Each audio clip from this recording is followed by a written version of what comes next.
Ce 24 septembre 2021, nous étions heureux d'accueillir Nathalie Cabrol dans les salons de l'Aéroclub de France à Paris, en partenariat avec l'association AGP 21.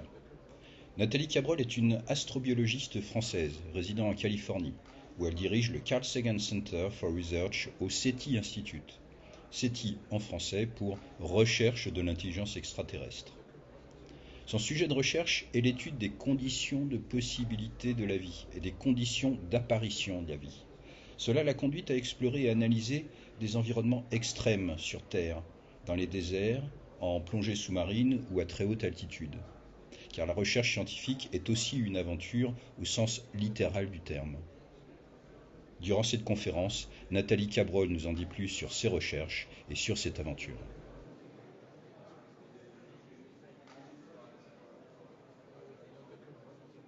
Mais la raison pour laquelle Mars est spécial, bon, il y en a. C'est la planète la plus proche de la nôtre. C'est une planète qui ressemble beaucoup à la nôtre. Il y a évidemment l'appel de la découverte et de l'exploration. La recherche de la vie ailleurs, c'est un voisin. La Lune, elle est encore plus proche, mais si on arrive à trouver de la vie sur la Lune, c'est vraiment l'extrême. On n'y croit pas beaucoup. C'est aussi parce que Mars, ça représente la possibilité de connaître nos origines. Il y a cette grande question de l'origine de la vie sur Terre et beaucoup de questions qui se posent. On sait que la vie est apparue très tôt. Il y a même des nouveaux modèles aujourd'hui qui montrent qu'elle pourrait être apparue aussitôt que la croûte de la Terre s'est refroidie. Des preuves indirectes qui existent.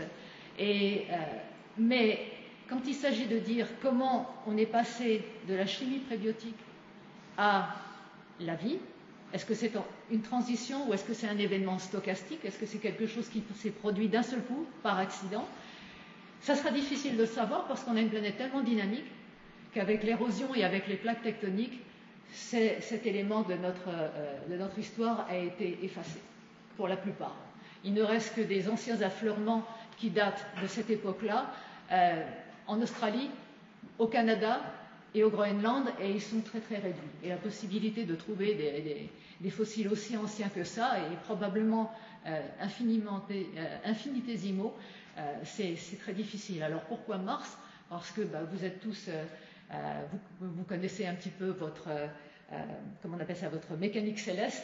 Vous saviez qu'au début de l'histoire du système solaire, il y a du matériel qui vole absolument partout, les planètes sont en train de se former, et on a des impacts. Et quand les impacts se forment sur Mars, il y a des matériaux qui peuvent aller voyager et atterrir sur la Terre. Ça prend 2-3 millions d'années, mais la mécanique céleste le permet. C'est aussi vrai dans l'autre sens, ça prend un tout petit peu plus de temps, mais c'est exact. Alors maintenant, on se pose la question de savoir si la vie est apparue sur Terre et que les matériaux ont été éjectés, elle a peut-être trouvé une oasis sur Mars à une époque où les deux planètes avaient un environnement assez similaire l'un à l'autre. Mais le sens inverse est vrai aussi. Peut-être que la vie a démarré sur Mars et peut-être que les matériaux ont été transportés sur la Terre. Et là, pareil, peut-être qu'ils ont trouvé un terrain favorable. Et dans ce cas, on est peut-être les Martiens qu'on cherche.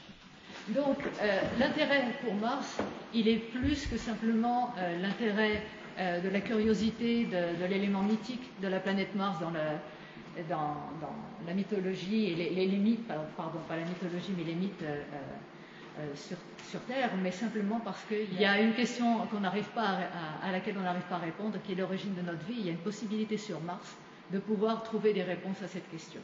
Alors, pour ce faire, ça fait longtemps aussi qu'on explore Mars, que ce soit par orbite. La première mission qui soit posée, c'était Viking. Viking était une première tentative de trouver la vie sur Mars, mais à l'époque, on ne connaissait absolument pas l'environnement martien.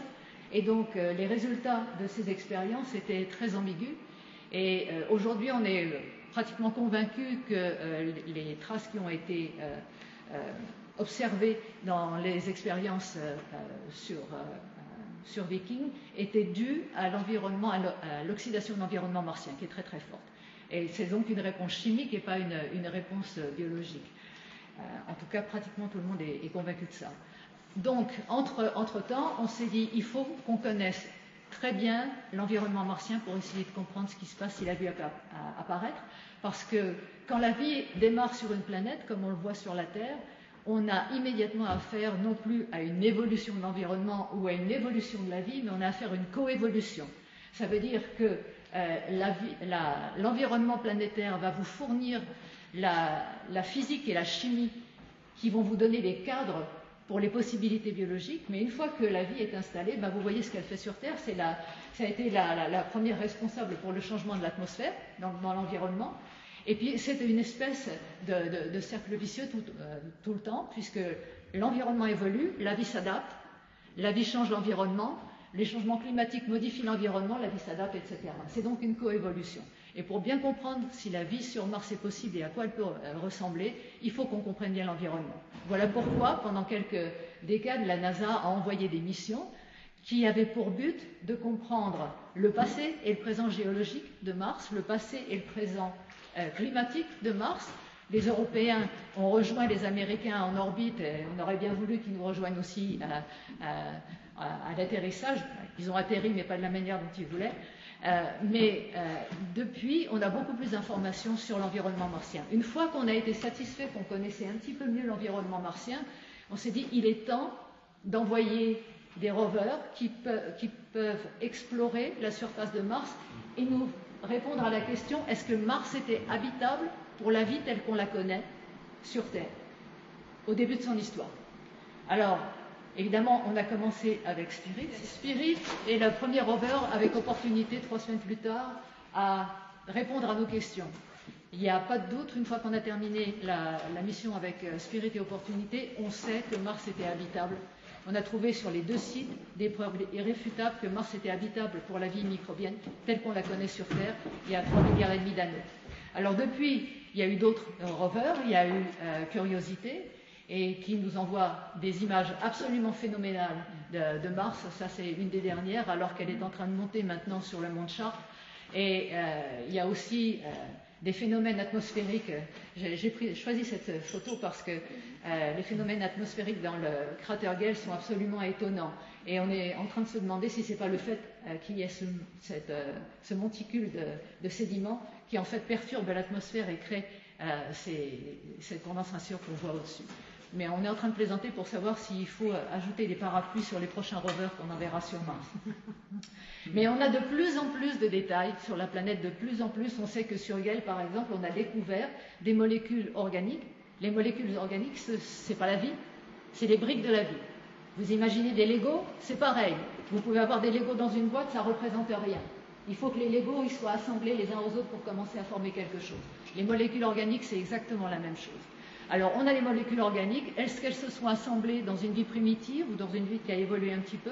On ne le sait pas encore. Et c'est pour ça que maintenant qu'on a ces informations, on a pu enfin, après 15 ans d'exploration et de caractérisation de l'habitabilité, commencer à penser à des missions pour chercher ce qu'on appelle des biosignatures, des signatures de la vie, des traces que la vie aurait pu laisser. Alors, il y en a des tas de formes, ça peut être de la morphologie, ça peut être des fossiles chimiques, ça peut être tout un tas de choses. Mais on commence à envoyer des missions. Alors il y en a 2 qui sont déjà sur Mars. Il y a évidemment Persévérance, mais je vais commencer avec les Chinois parce que non seulement on a des rovers qui cherchent la vie sur Mars maintenant, mais on a des rovers qui photographient des rovers. Les Chinois, j'ai adoré cette photo parce que ça veut dire que le rover a déposé une caméra au sol, a reculé pour faire un portrait de famille et photographier la plateforme d'atterrissage aussi. Un selfie. Comment? Un selfie. Oui, c'est des selfies, oui. Oh, oui. Mais maintenant, c'est plus seulement le rover qui fait coucou. Il pose la caméra et puis il va vite se remettre à côté du lander pour faire la photo de famille. Mais on a aussi, de l'autre côté, enfin pas de l'autre côté de la planète, mais un petit peu plus au sud, on a un rover qui photographie un hélicoptère et un hélicoptère qui photographie un rover en vol. C'est-à-dire que l'exploration de Mars devient de plus en plus complexe et on se donne de nouveaux moyens pour essayer de répondre à cette question. Est-ce que la vie est apparue sur Mars? Alors avec toutes ces décennies maintenant d'exploration, on est arrivé à quelques conclusions qui sont importantes pour la recherche de la vie sur Mars. On sait que le champ magnétique disparaît très rapidement de Mars, environ 4 milliards 100 millions d'années. C'est tout à fait au début de l'histoire de la planète et c'est terriblement important parce qu'une fois que le champ magnétique disparaît, l'atmosphère commence à être érodée par les vents solaires. Donc non seulement la planète perd son champ magnétique, mais elle commence à perdre son atmosphère aussi, ce qui expose la surface de Mars à des radiations à des rayonnements ionisants et aussi à des rayonnements UV très courts. Et le problème pour la vie, c'est que ce genre de rayonnement, ça détruit l'ADN, si la forme de vie est comparable à celle de la Terre. Donc, à partir d'environ 3,7, 3,5 milliards d'années, il est impossible pour la vie, en tout cas telle qu'on la connaît, de survivre à la surface de Mars. Si elle veut s'adapter, il faut qu'elle aille sous la surface, ou autrement elle disparaît.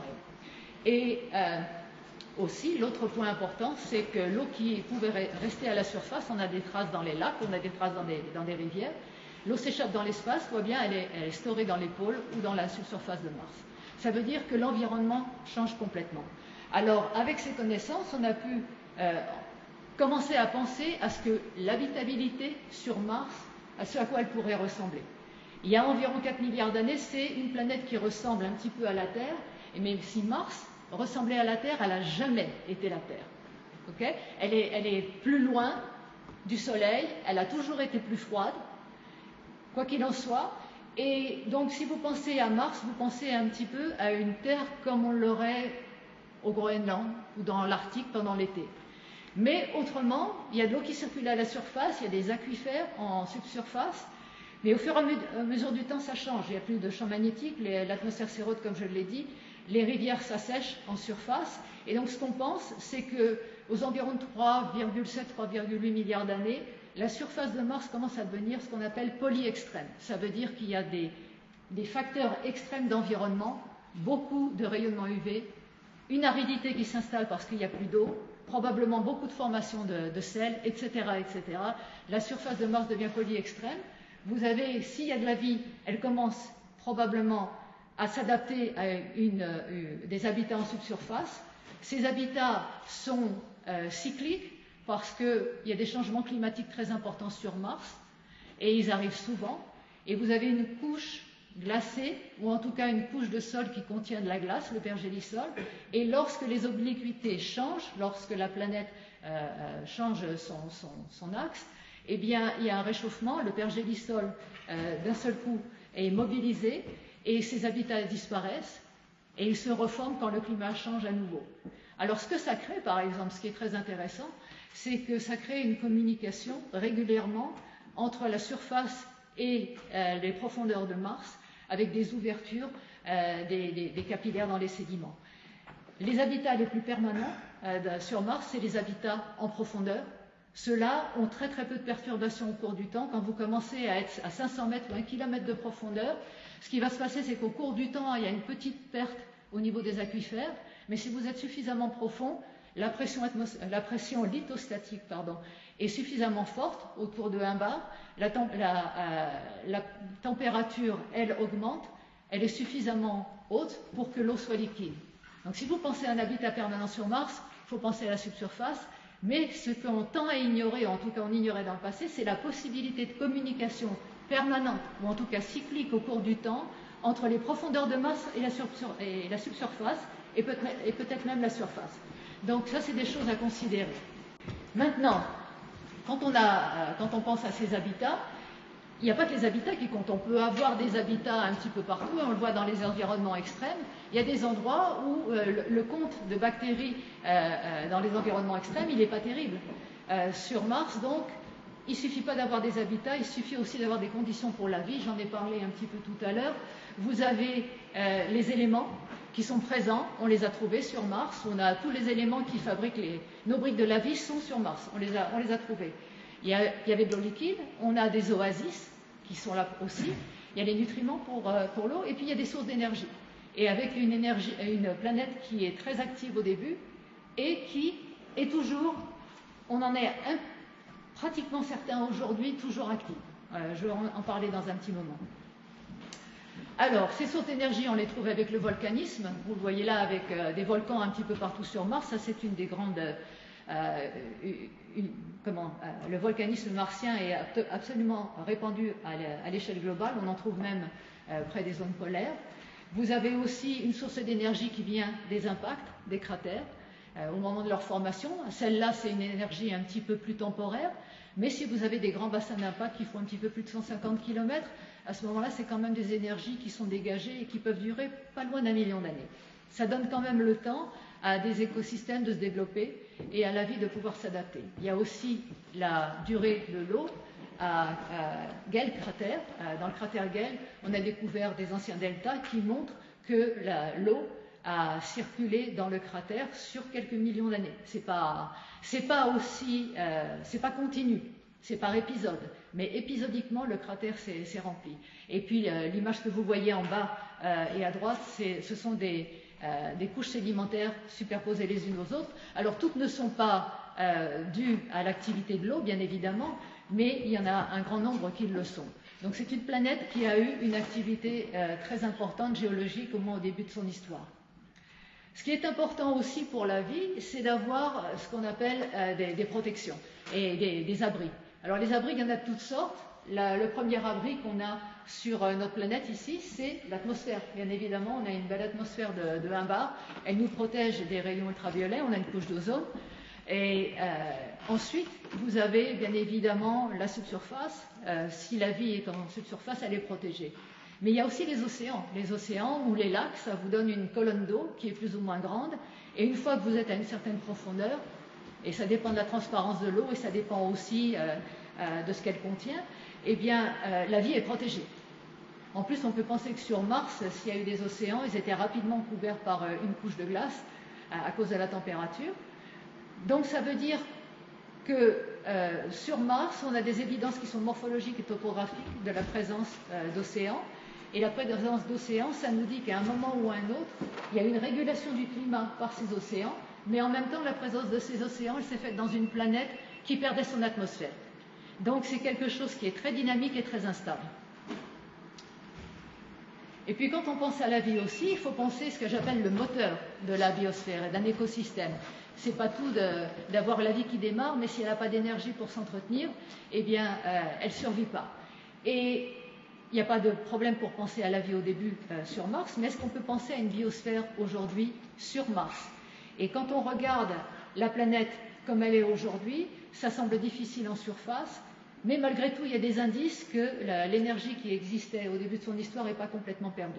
On a découvert des traces récemment de volcans qui sont tellement jeunes, en fait, on dit qu'ils ont moins d'1 million d'années, et quand on est géologue planétaire, on sait bien que quand on dit 1 million d'années et qu'on donne ces âges en comptant les cratères d'impact sur une surface qui est tellement petite, ça veut dire qu'en fait on ne sait pas s'ils étaient en éruption l'année dernière, il y a 10 ans, ou on l'aurait vu avec les orbiteurs. Mais en tout cas, c'est quelque chose qui est récent.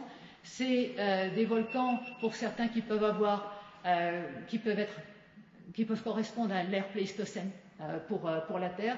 Et donc on a des volcans sur Terre qui sont du même âge, qui n'ont pas eu d'activité, mais qui sont quand même considérés dormants. Donc on peut supposer que le volcanisme sur Mars n'est pas complètement éteint. Il y a aussi des traces d'éruptions fissurales dans la région de Cerberus, et ça c'est encore plus jeune, 50 000 ans. Ça veut dire que quelque part, il y a encore une énergie qui circule sous Mars. On sait aussi, grâce aux orbiteurs, qu'il y a de la glace sous la surface de Mars, qu'il y en a une bonne épaisseur. Et donc, quand vous avez de l'eau et une source d'énergie, il y a quand même des ingrédients qui sont là, avec les nutriments et la protection de la subsurface pour la vie. Ce qui veut dire qu'il y a encore, aujourd'hui, les ingrédients sont encore présents pour soutenir une biosphère sur Mars, mais elle est plus visible en surface. Elle est probablement sous la surface de la planète Mars.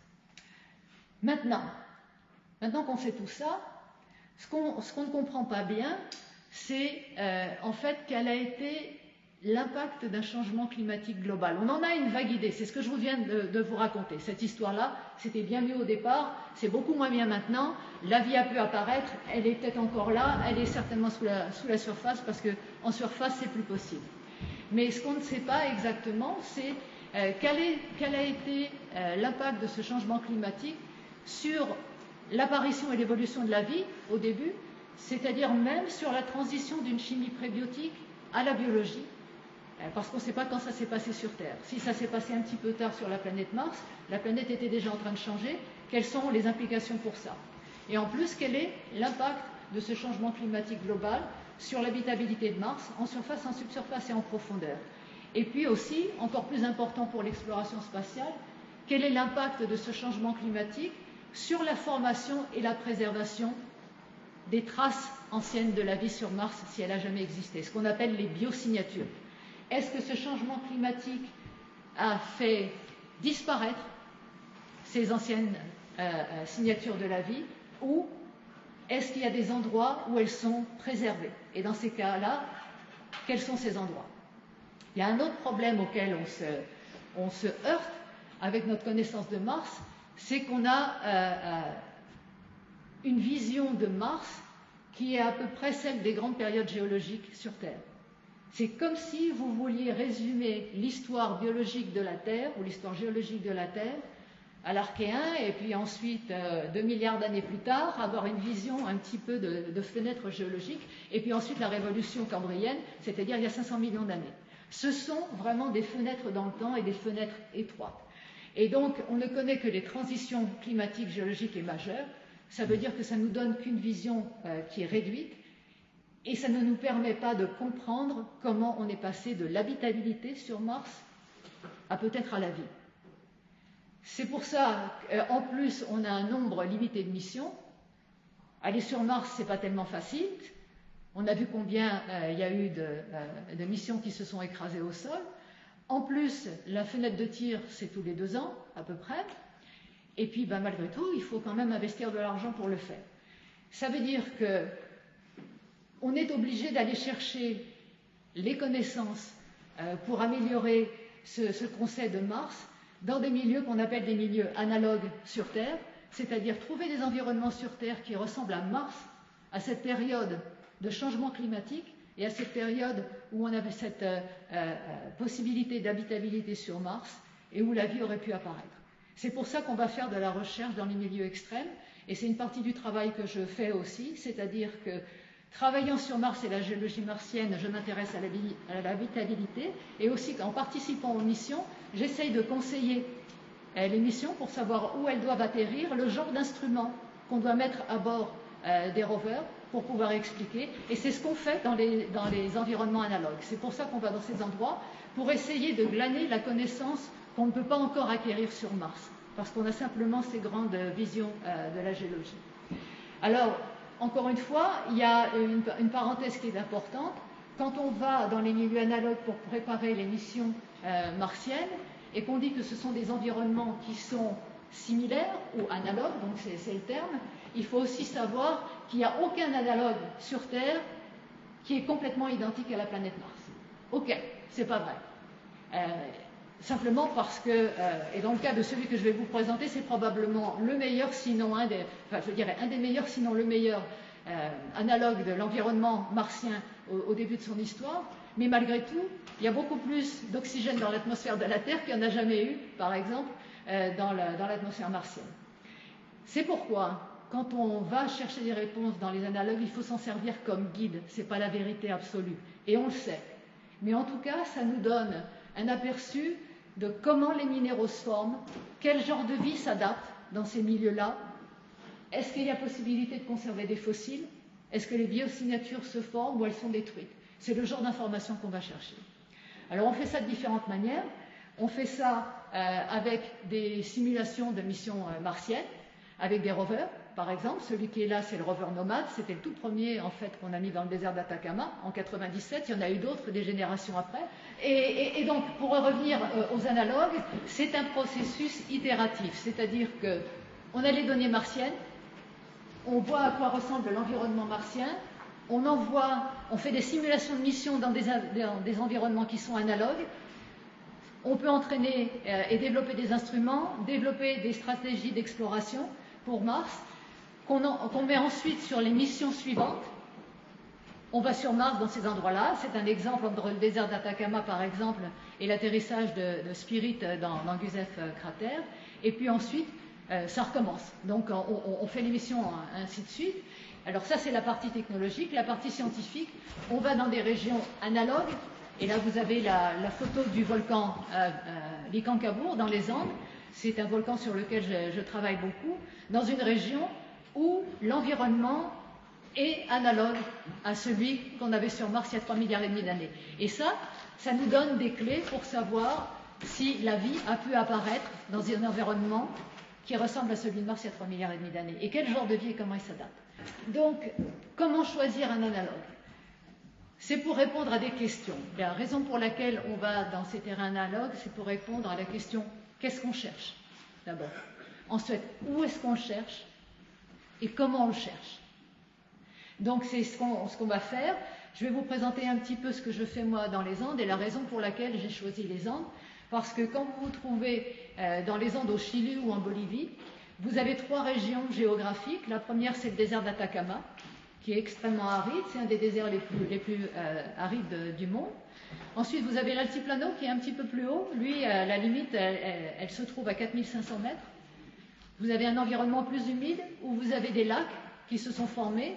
Mais à cause du changement climatique, ces lacs sont en train de s'évaporer très très rapidement.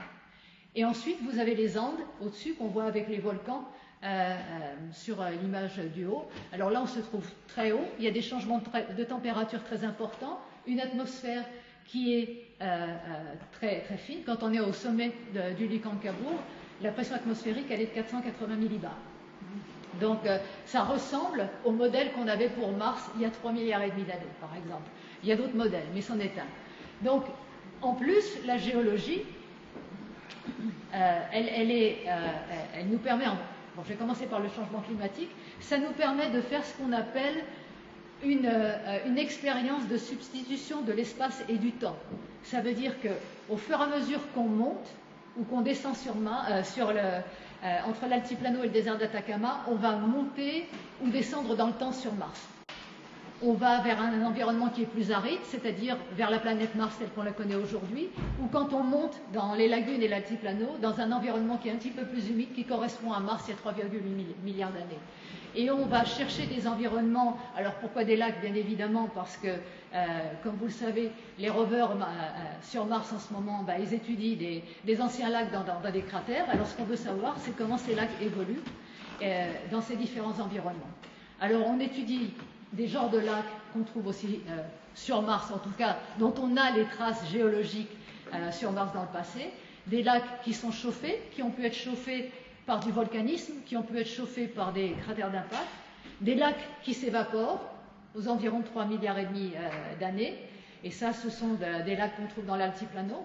Et dans le désert d'Atacama, qui est terriblement aride, on en arrive au point où les lacs ont complètement disparu, où on n'a plus que des étendues de sel, et à savoir si la vie peut encore s'adapter dans ces conditions-là. J'ai mis les lacs hydrothermaux, volcaniques et hydrothermaux à la fin, parce que ça, c'est quelque chose qui est en filigrane tout le temps dans l'histoire de Mars. Ce n'est pas quelque chose qui s'est arrêté nécessairement quand le climat a changé. Dès que vous avez du volcanisme actif, et on a des traces de volcanisme, comme je le disais, actif pendant très longtemps sur Mars, et que vous avez de la glace, il y a la possibilité, quand vous avez de l'eau qui rentre en contact avec le magma, d'avoir des sources hydrothermales. Donc ça correspond à des environnements qui sont très intéressants pour nous à aller étudier, aussi bien avec le piolet à la main et en allant explorer, ou alors avec des rovers et avec des instruments comme si on était sur Mars, en faisant le même genre d'opération. Alors l'endroit, un des endroits que j'étudie, c'est le volcan du Licancabur, et c'est pour répondre à la question qu'est-ce qu'on cherche et où est-ce qu'on doit le chercher.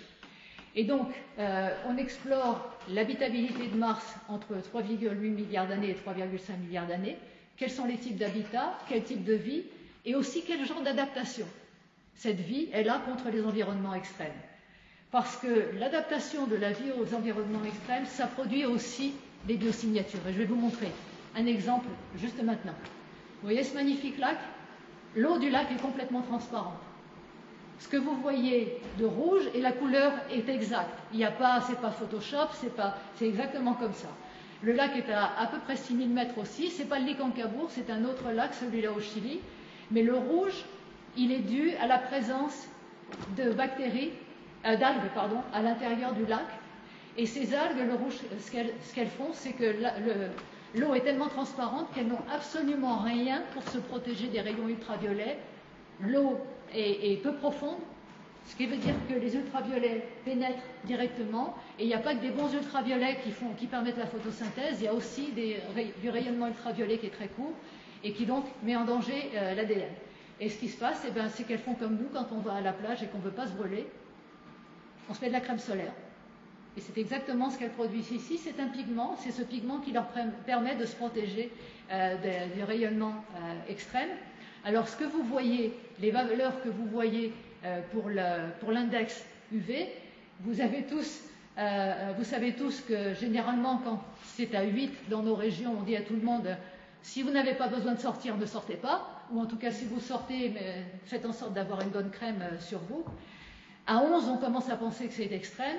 Nous, on a mesuré en 2003 et 2004 des valeurs de 43 au Licancabo. Bon, il y avait des conditions un petit peu spéciales. Il y avait une énorme protubérance solaire, avec une énorme tempête solaire. En fait, il y en a eu pendant toute cette année. C'est la fameuse année de la plus grosse tempête solaire qui a été mesurée. Elle était X45. En fait, ils l'ont appelée X-whatever. Ils ne savaient plus comment la mesurer. Mais il y avait ça. Il y a le fait aussi que l'anomalie de l'Atlantique Sud commençait à venir sur le bord du Licancabo. Les gens me disaient, je ne comprends pas quel est le rapport entre les deux. J'ai commencé à leur expliquer. On va déployer rapidement maintenant des dosimètres pour leur montrer l'importance du développement de cette anomalie. Donc c'était une convergence, si vous voulez, de choses qui a provoqué cet indice de 43, mais en moyenne dans ces régions, quand il n'y a pas d'incident particulier cosmique, c'est quand même autour de 26 et 30. C'est un monde complètement particulier. Donc ça nous donne une bonne idée de ce qui pourrait se produire dans un environnement comme Mars quand on commence à perdre son atmosphère. L'autre chose qui est étonnante aussi dans ces paysages, et là vous voyez la lagune verte en Bolivie, c'est la géologie. La géologie, elle est volcanique, elle est sédimentaire et lacustre. Vous avez des sources hydrothermales et ça nous permet, quand on regarde ces lacs d'évaporation, vous pouvez voir, en particulier dans le lac au fond, les terrasses tout autour étaient beaucoup plus hautes. On a passé quelques années à reconstituer l'histoire de l'environnement. Le plus haut lac était vers la fin du dernier âge glaciaire, vers la fin du Pléistocène, environ 14 000 ans. Et ensuite, il y a ce grand changement climatique de l'Holocène il y a 10 000 ans, et le lac commence à baisser, et ça s'accélère aujourd'hui. Tout ça, ça nous permet, en étudiant les sédiments et en étudiant le lac par lui-même, de comprendre quelles sont les signatures géologiques des habitats pour la vie sur Mars. Alors, ce qu'on a fait, quand on a commencé à explorer cette région, la toute première expédition, quand on est arrivé, j'étais avec mon mari, c'était même avant la première expédition, on était là quelques mois avant. Et on s'est réveillé le premier matin, on a dit on va aller se promener un petit peu, tout le monde dort au refuge, il était de bonne heure, on va aller faire un tour au bord du lac. Et puis il y avait, dans la distance, on voyait quelque chose qui nous intriguait beaucoup, alors on a décidé de continuer un petit peu. Et moi je croyais que c'était un mur de loin. Et quand on est arrivé sur place, c'est ce qu'on a découvert. En fait, de mur, c'est un champ de stromatolites de 100 km². La première chose que j'avais dite à mon mari quand on est parti, je lui ai dit, tu sais, les conditions sont tellement mauvaises, hostiles dans cette région, que le projet, il va être vite terminé, parce qu'on va arriver, on va mesurer les rayonnements ultraviolets, et puis on va rentrer à la maison parce qu'il n'y a probablement rien à voir. On est arrivé dans un champ de stromatolites qui sont formés par des algues bleues et des algues vertes. Il fait 100 km². La seule chose que j'ai trouvé à faire, c'est à m'asseoir sur le premier que j'ai trouvé et lui dire alors maintenant, où est-ce qu'on commence? Et 20 ans plus tard, on est toujours en train de travailler dans cette région. Parce que ce que vous voyez en bas, particulièrement, ce que j'ai mis à gauche en bas, c'est les images, les premières photographies des premiers fossiles terrestres, en tout cas qu'on reconnaît comme fossiles terrestres, ceux qu'on a trouvés en Australie, qui sont aussi des cyanobactéries, c'est-à-dire des algues bleues et des algues vertes. Elles ont été trouvées dans la Shark Bay. Et ce que vous voyez à droite de cette photo, vous voyez les mêmes filaments. Ce sont exactement les mêmes micro-organismes qui présentent les mêmes caractéristiques parce qu'ils vivent dans un environnement de haut rayonnement ultraviolet, dans un environnement volcanique et hydrothermal qui ressemble à s'y méprendre à la Terre il y a 4 milliards d'années.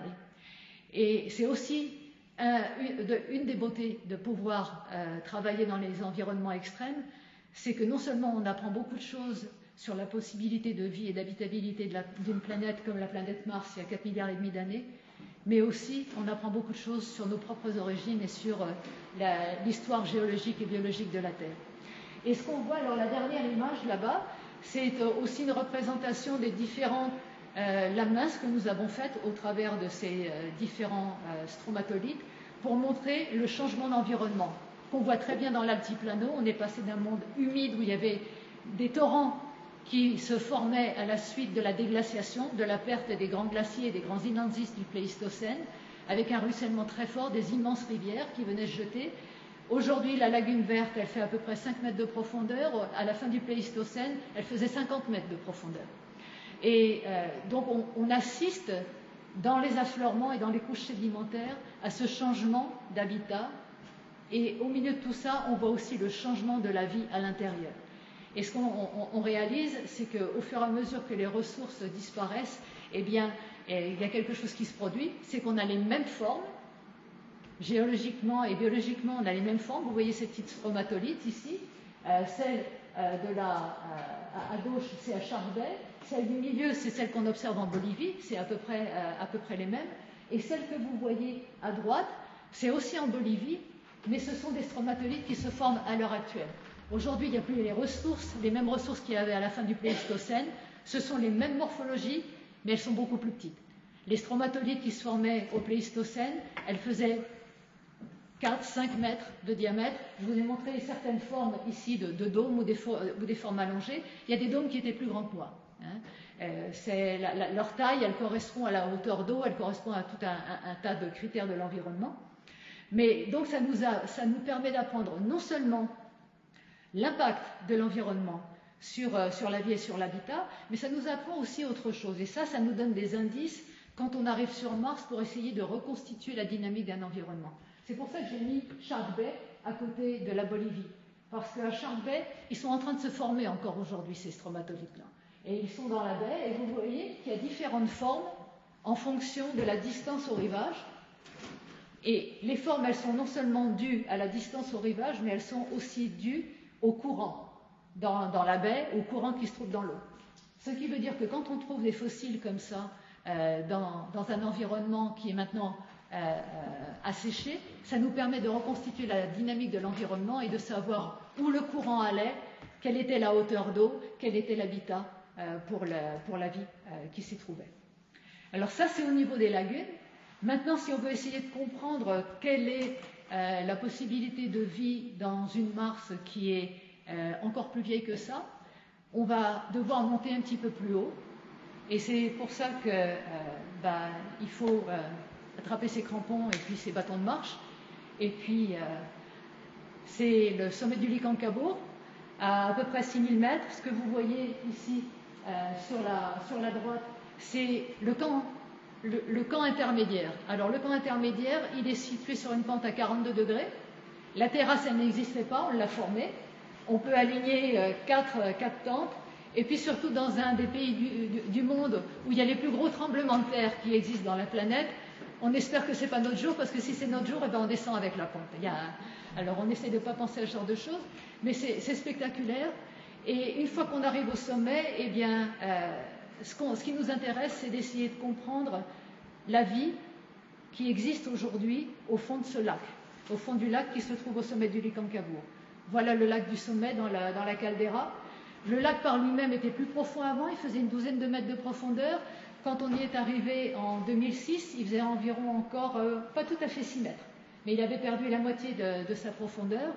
Et quand vous êtes là et que vous avez besoin d'échantillons, arrive un moment donné où il faut échanger vos affaires de montagne pour un costume, une combinaison de plongée. Et ça, c'est probablement un des plus beaux souvenirs des explorations qu'on a faites là-bas. D'autant que ça s'est produit dans des conditions qui étaient absolument remarquables.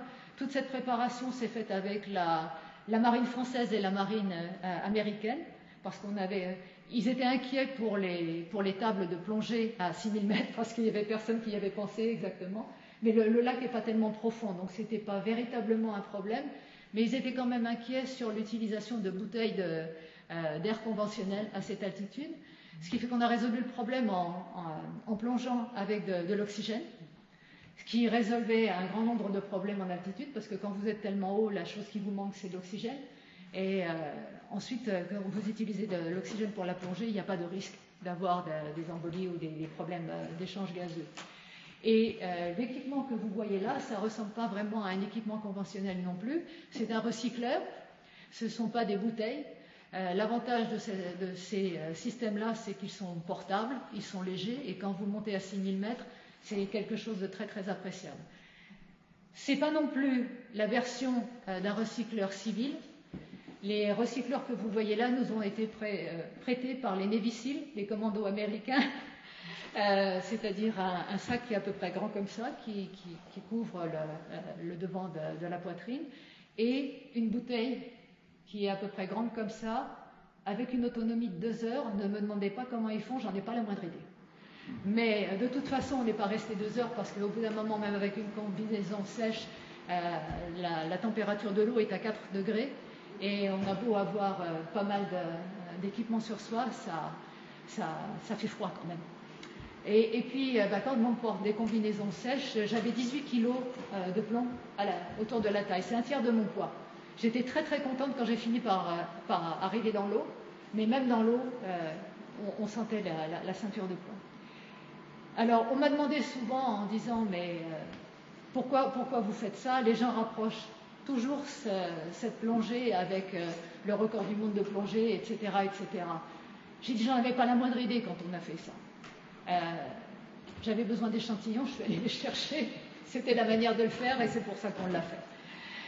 Mais quand on est rentré dans le lac ensuite, on a été récompensé. J'avais plongé dans le lac du Licancabour pendant 2 ans auparavant, mais j'avais plongé en apnée. Et j'en ai pas vraiment parlé à la NASA quand je l'ai fait. Je suis quelqu'un qui plonge en apnée, j'ai fait ça pendant toute ma vie. Et ça me paraissait beaucoup plus simple, une fois bien adapté au sommeil, il n'y avait pas besoin de porter des bouteilles ou quoi que ce soit, mais le problème avec la plongée en apnée, c'est que on ne peut pas rester à se vider les poumons dans une atmosphère qui est la moitié de celle de l'atmosphère au niveau de la mer. Quand vous remontez à la surface, ce n'est pas vraiment recommandé. Il m'est arrivé une fois accidentellement de devoir ressortir sans air dans les poumons, et je peux vous garantir qu'il faisait nuit en plein jour pendant quelque temps avec des jolies étoiles dans le ciel. Ce n'est pas quelque chose que j'ai voulu répéter. Mais en tout cas, ça nous a permis, l'apnée c'était bien, ça m'a permis de faire la reconnaissance et de savoir où je voulais échantillonner les années suivantes, mais définitivement avoir la possibilité de faire ça avec un recycleur, ça nous a permis de prendre notre temps. On a fait un échantillonnage du lac du Licancabour dans toutes ses dimensions, et aussi le spectacle qu'on a eu en rentrant dans l'eau, parce que l'eau est absolument transparente. C'est un endroit absolument merveilleux. Alors, comme dans n'importe quelle eau, évidemment, plus vous vous enfoncez, plus vous perdez les bleus et les verts, les rouges, et vous gagnez en bleu et en vert. J'ai donc un petit peu accentué pour que vous voyez le rouge, en tout cas à 4,50 m, parce que jusqu'à 1,50 m et 2 m, le rouge que vous voyez tout en haut à droite, c'est tel que je l'ai vu quand je suis rentrée dans l'eau. Et c'était absolument invraisemblable, c'était le palais des glaces. L'eau était tellement transparente que les rayons du soleil étaient diffractés. C'était exactement comme des flèches qui rentraient dans l'eau, c'était un miroir tout autour de nous. Alors il a fallu se concentrer sur ce qu'il y avait devant nous, et on a commencé à échantillonner, on a fait toute cette traverse. Et alors, j'ai souvent repensé à ce que j'ai dit quand on a commencé le projet, en disant on sera vite rentré à la maison parce qu'il n'y a probablement pas de vie qui peut survivre dans des conditions pareilles. Quand vous voyez la photo ici en bas à gauche, tout ce qui est autour du plongeur, qui n'est pas moi dans ce cas-là, mais un de mes collègues, tout ce qui est autour de lui, c'est vivant. C'est des copépodes, c'est des ostracodes, c'est des puces d'eau, c'est tout ce que vous pouvez imaginer. Ce ne sont pas seulement des bactéries, c'est aussi du zooplancton qui est un petit peu plus évolué et qui a appris à s'adapter. Vous voyez toutes les taches rouges là, autour de lui, c'est des copépodes. C'est ces petits copépodes qui ont fait comme les algues que je vous montrais avec Simba, qui ont développé un pigment pour se protéger. Alors ça, c'est ce qu'on a ramené du Licancabour. Je vous parlerai un peu de la biodiversité qui est rattachée à ça après. On fait aussi des études dans des lacs qui s'évaporent du côté chilien, où là on essaye de comprendre quelles sont les traces géologiques et minéralogiques que laissent les lacs qui s'évaporent dans des conditions martiennes. c'est-à-dire qu'on sait que la minéralogie est comparable à celle de Mars, et on essaye d'entraîner nos instruments et de comprendre les signatures qu'on va trouver sur Mars, et on essaie de construire des catalogues de signatures avec différents instruments, que ce soit des spectromètres infrarouges ou que ce soit des spectromètres Raman, par exemple, ou LIBS, des instruments qui sont embarqués sur les missions martiennes. On les a avec nous, on a des instruments analogues à ceux des missions, et on est en train de collectionner des signatures de molécules, des signatures de spectres. On fait, là c'est LIBS, on a bombardé l'affleurement à différents niveaux, on a tiré avec le laser, on a fait expulser la poussière et le Raman lit la composition des minéraux. Donc c'est un petit peu ce genre de choses qu'on fait. On l'a fait dans les lacs d'évaporation, on l'a aussi fait dans des endroits qui sont beaucoup plus stériles, comme le Salar Grande, qui est au nord du désert d'Atacama.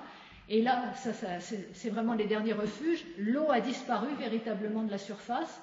C'est un désert de sel. La seule humidité qui parvient dans cet endroit-là, c'est le brouillard qui arrive de temps en temps depuis la côte, qui s'enfonce à environ 80 km, et c'est la seule source d'humidité pour la vie qui existe. Et pourtant, comme vous le voyez là, ici en bas à gauche, peut-être les couleurs ne sont pas tellement bonnes sur l'écran, les gens qui sont en ligne le voient peut-être mieux que vous. On trouve exactement les mêmes algues vertes et bleues, mais cette fois, elles vivent en symbiose avec des formes de champignons, et cette symbiose, elle permet aux champignons de protéger les cyanobactéries des rayonnements ultraviolets, et les autres produisent la nourriture, si vous préférez, pour que la colonie puisse survivre. C'est des symbioses qui arrivent à survivre dans les conditions les plus extrêmes. Alors pour ça aussi, on est en train d'acquérir des bibliothèques, si vous voulez, de spectres minéralogiques, de spectres organiques, pour essayer de comprendre. Si on trouve la même chose sur Mars, on pourra les reconnaître. Ça fait partie des outils et des éléments qu'on emmène dans les missions. Et puis évidemment, on fait les mêmes recherches dans les sources hydrothermales. Je vous en ai parlé parce que c'est quelque chose qui est en filigrane tout au long de l'histoire de Mars. Et encore une fois, peut-être que vous le voyez mieux cette fois, cette couche un petit peu rose et un petit peu verte, c'est cette même symbiose. Alors là aussi, on a beaucoup d'informations qui arrivent, parce que ça veut dire aussi que ce sont les mêmes espèces dans ce genre d'environnement qui résistent. Il n'y a pas tellement de biodiversité dans ces environnements. On perd de la diversité des micro-organismes. Ce sont les plus résistants qui arrivent à perdurer et aussi à élargir leur environnement. Quand l'environnement change, ils s'adaptent, ils sont toujours là. Quand on était au Licancabour, la population des bactéries qu'il y a dans le lac, elle est formée seulement par 3 espèces, 36%. C'est toujours les mêmes. Quand vous voyez les cladogrammes, qui est un petit peu la photo d'identité de ces espèces, ce sont tous des cousins, des cousins, des cousins, et les branches sont très courtes. Ça veut dire qu'ils sont capables de s'adapter très très rapidement. Et c'est pour ça qu'ils sont toujours là. Alors qu'est-ce que ça nous dit pour Mars? Ça nous dit pas mal de choses sur la durée de l'habitat. Et ça nous dit aussi quelle est l'importance de l'aspect d'un changement global d'une planète et quel est son impact sur les habitats. Quand Mars a changé, enfin avant qu'elle change, la circulation de l'eau, par exemple, qui est indispensable au fonctionnement de la vie sur Terre, eh bien, l'eau, elle circulait partout. Elle était dans l'atmosphère, elle était à la surface, elle était à la subsurface, elle formait les lacs, elle formait les aquifères, etc.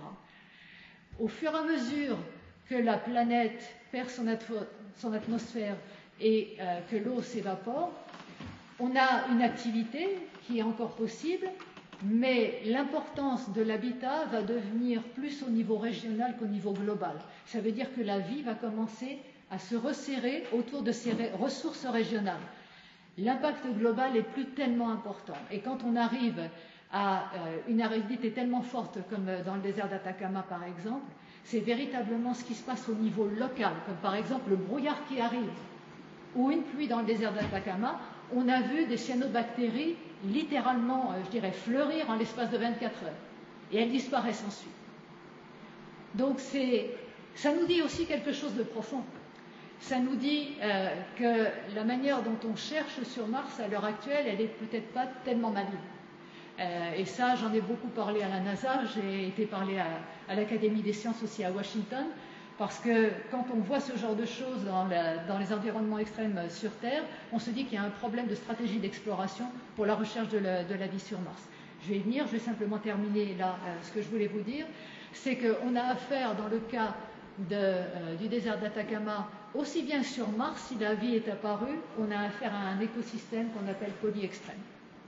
Et dans ces conditions-là, c'est plus tellement l'influence d'une chose qui importe pour la survie d'un habitat ou la survie d'un écosystème sur Mars. C'est plus, par exemple, le fait qu'il y ait beaucoup d'ultraviolets, ou qu'il y ait beaucoup de sel, ou qu'il y ait beaucoup d'aridité, c'est-à-dire pas beaucoup d'eau. Ce qui est important, c'est de voir comment ces paramètres, ils interagissent les uns avec les autres. C'est un système. Et c'est en fait l'influence relative de chacun de ces paramètres qui va nous dire si l'habitat va pouvoir survivre ou pas, si la vie va pouvoir s'adapter ou pas. Et pour comprendre ça, il faut rester sur place très longtemps. On n'a plus affaire à de l'exploration comme on l'a fait à l'heure actuelle pour essayer d'établir la caractérisation de l'habitabilité qu'on peut faire en géologie en traverse très longue. Pour Mars, pour essayer de comprendre les écosystèmes, ça devient maintenant de l'écologie microbienne. Et c'est une stratégie d'exploration complètement différente. Dans ces cas-là, il faut s'asseoir sur place pendant des semaines pour essayer de comprendre quels sont les paramètres et pas bouger parce que vous ne pouvez pas faire des mesures en avançant avec un rover et les comparer avec ce que vous avez fait il y a quelques semaines. On est obligé de rester sur place pendant quelques semaines, comprendre ces paramètres, engranger tout ça, et essayer de comprendre où la vie pourrait se trouver. Quels sont les paramètres dominants, quels sont les extrêmes dominants. C'est donc ce qu'on fait dans ces environnements extrêmes. Une fois qu'on comprend ça, on met sur place des technologies qui sont des technologies d'exploration. Alors j'ai parlé de Nomad tout à l'heure, mais Nomad c'était tout le premier. Nomad, avec lui, on a démontré les plus longues traverses qui avaient été faites, les traverses autonomes avec un rover. Le rover lui-même a fait plus de 200-210 km, mais la plupart étaient télécommandés. Par contre, il a quand même fait pas loin de 20 et quelques kilomètres autonomes, peut-être plus. Et à l'époque, c'était le plus qu'un rover avait fait tout seul dans le désert.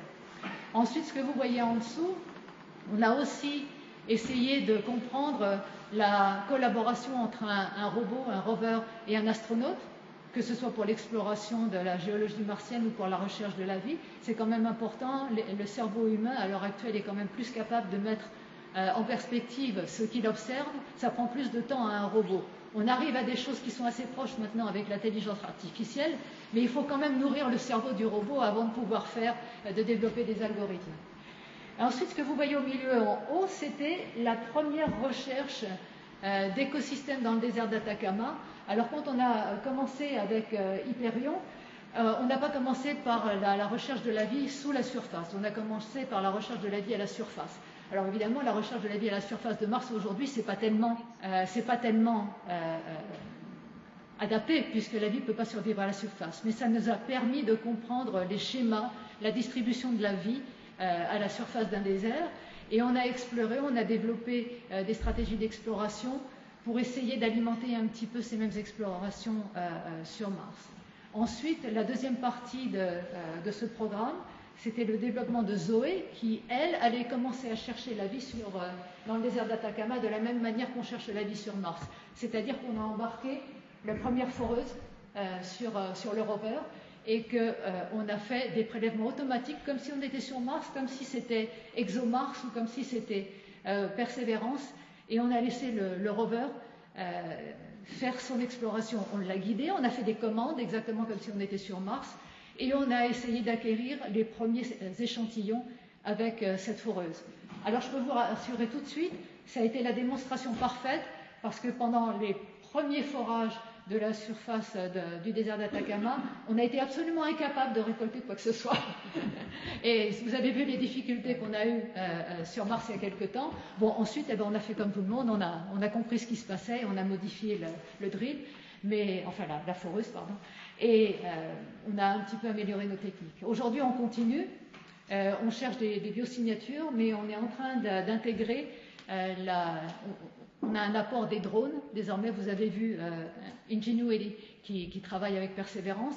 Aujourd'hui, on est en train de travailler pour la prochaine génération de drones.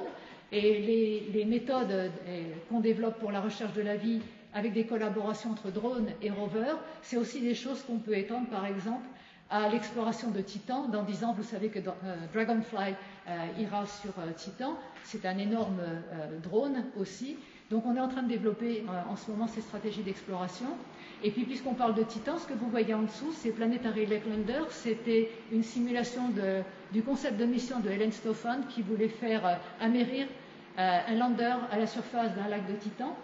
Et on a essayé de comprendre un petit peu comment aussi développer des stratégies d'exploration. Bon, on pourrait parler des heures comme ça, mais on s'est un petit peu avancé dans le temps. Ce qu'on fait avec mon équipe d'astrobiologie, c'est qu'aujourd'hui, on essaye de combler comment on dit en français, je m'excuse, ça fait 17 ans que je n'ai pas parlé français devant un public. De combler un petit peu le manque de données et le manque de connaissances qu'on a entre l'orbite, par exemple, et le sol. Parce qu'aujourd'hui, on a énormément de données en orbite. On a une grande connaissance de Mars en orbite et on a aussi une très bonne résolution. Mais cette résolution-là, elle n'est pas suffisante pour la détection d'habitats microbiens. Vous pouvez bien le voir, surtout quand ils sont bien cachés. Alors, on envoie des rovers pour faire ça. Quand on envoie des rovers et qu'on n'a pas la résolution suffisante depuis l'orbite pour nous guider et pour comprendre le contexte à l'échelle qui importe au niveau des microbes et des habitats microbiens, c'est comme si on envoyait un petit peu à l'aveuglette un rover pour chercher des habitats. On va aller à la traverse, on va aller vers des affleurements qui nous disent il y avait de l'eau ici, et puisque la vie, elle est associée à l'eau, bon, ben, on va suivre cette piste-là. Et ce qu'on a compris avec l'exploration des environnements extrêmes, c'est qu'il ne suffit pas que d'avoir de l'eau dans un environnement extrême pour trouver la vie. L'eau, c'est un des paramètres. Je vous ai expliqué combien il est important de voir l'interaction de tous les différents paramètres. L'eau sera toujours, la vie sera toujours là où se trouve l'eau. Mais ce n'est pas parce qu'il y a de l'eau que vous trouverez nécessairement de la vie. Et ça, c'est ce que nous a démontré le désert d'Atacama, et c'est ce qui nous pose un problème avec l'exploration actuelle, c'est qu'aujourd'hui, on a toujours une exploration de Mars, même pour la recherche de biosignatures, qui est tendue vers « on cherche l'eau ». Et ça veut dire qu'on va passer beaucoup de temps à faire de la géologie, et on trouvera peut-être quelque chose, mais on le trouvera par chance, simplement si on a de la chance. C'est quelque chose que j'ai dit et répété à la NASA. Ils sont conscients du problème, mais avec Persévérance, en fait, l'idée, c'est de ramener des échantillons qui nous montrent comment Mars était il y a 3,8 milliards d'années. Donc, voilà, c'est ce qu'on fait. C'est non pas suivre l'eau, mais suivre la biosignature, c'est-à-dire essayer de la retrouver, de retrouver son cheminement dans les données depuis la surface jusqu'à l'orbite. Si on arrive à faire ça, si on arrive à combler ces lacunes, alors à ce moment-là, d'un seul coup, on va pouvoir être capable d'utiliser la quantité de données qui existent en orbite, qui sont des centaines de milliers d'images, sinon des millions à l'heure actuelle, et essayer de retrouver ces signatures. Alors maintenant, on a des outils formidables pour faire ça, parce qu'on a l'intelligence artificielle qui, si on l'entraîne comme il faut, va nous permettre de pouvoir retrouver ces habitats. Et ça, c'est l'étape qu'on a commencé il y a 2 ans maintenant, parce que la recherche des schémas de distribution de la vie, c'est quelque chose auquel j'attache beaucoup d'importance. C'était quelque chose qui était intuitif quand j'ai commencé mes recherches dans le désert d'Atacama, mais quelque chose qu'on a mis en place avec ce projet. Et après 5 ans de recherche, on est maintenant en position de pouvoir dire que oui, la vie dans les milieux extrêmes a des schémas qu'on peut reconnaître, des schémas qui existent, et on a démontré, on a fait une démonstration, on a un papier qui va sortir dans Nature dans pas très longtemps, qui démontre qu'on peut chercher la vie sur Mars, par exemple, en utilisant l'intelligence artificielle, mais pour ça, il faut faire ce que j'ai dit, il faut s'asseoir pendant un grand moment, quelque part dans votre site d'atterrissage, engranger les données, entraîner vos algorithmes, les développer, et ensuite rechercher les mêmes indices un peu partout. On est en train de construire des cartes superposées de différentes données. Ce sont des données multisources. C'est du domaine du visible, c'est du domaine de l'infrarouge, c'est du domaine du Raman. On est en train de créer des cartes qui nous donnent des endroits qui sont de haute priorité pour la recherche de biosignatures. Et ensuite, on cherche les schémas répétitifs. On est en train, je crois, de démontrer à l'heure actuelle qu'on est capable de découvrir ce qu'on appelle des biosignatures universelles, c'est-à-dire qui sont fondées sur les schémas répétitifs de la nature et les schémas répétitifs de la vie. C'est même plus à ce moment-là ni, je dirais, ni de la biologie, ni de la géologie, c'est quelque chose qui est complètement pertinent à la nature de la vie elle-même. Donc ça, c'est quelque chose qu'on peut, c'est un modèle qu'on peut répéter, même pour les exoplanètes. Simplement, ça va prendre beaucoup de temps. Il faut comprendre les environnements. Donc, je voulais, je crois que c'est la dernière ici. Non, c'est pas la dernière. Je voulais vous mettre une jolie petite vue. Je ne sais pas si on la voit. La voilà ici. C'est Salar de Paranales. C'est là où on a fait cette démonstration. Vous voyez le drone qui comblait la résolution entre l'orbite et la surface. Et grâce à toutes ces données, c'est comme ça qu'on a réussi à découvrir cette distribution de la vie qui est absolument pas aléatoire et qui est répétitive.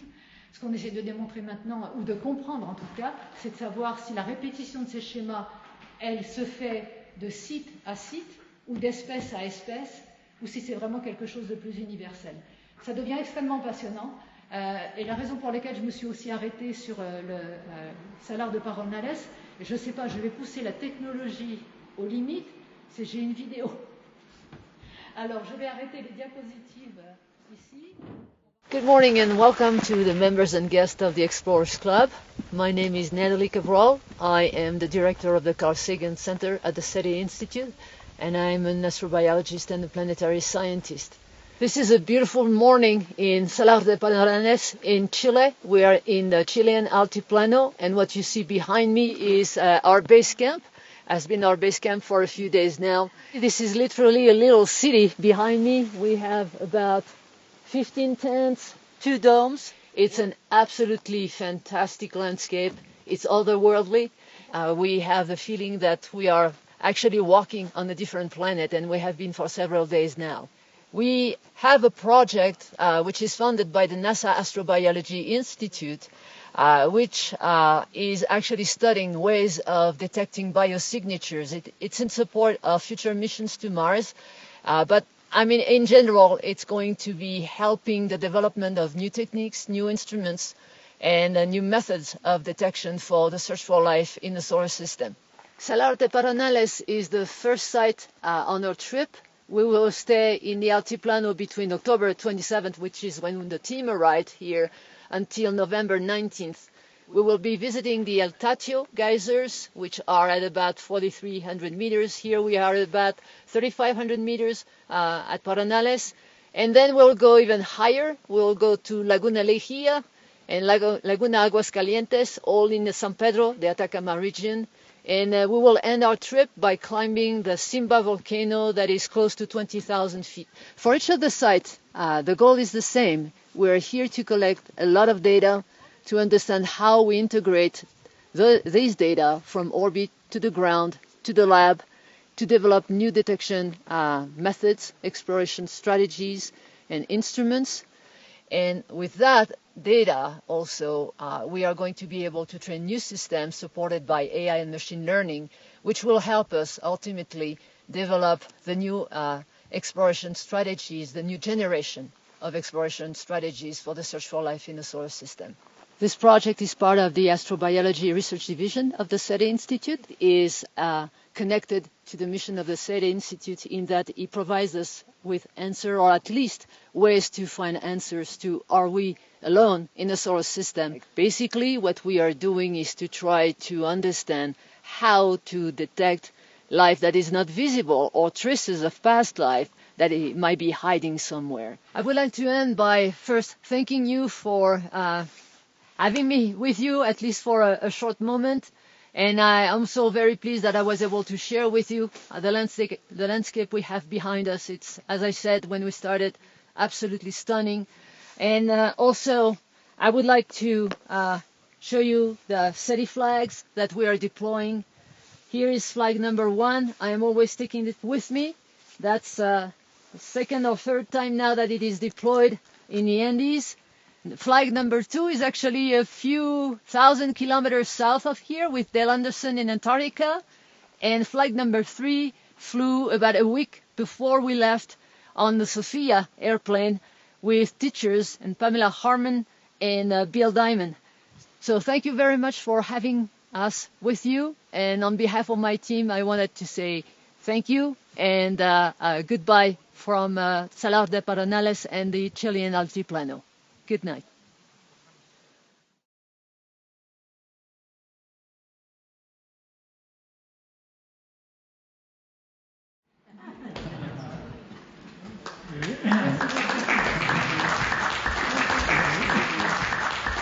Merci beaucoup.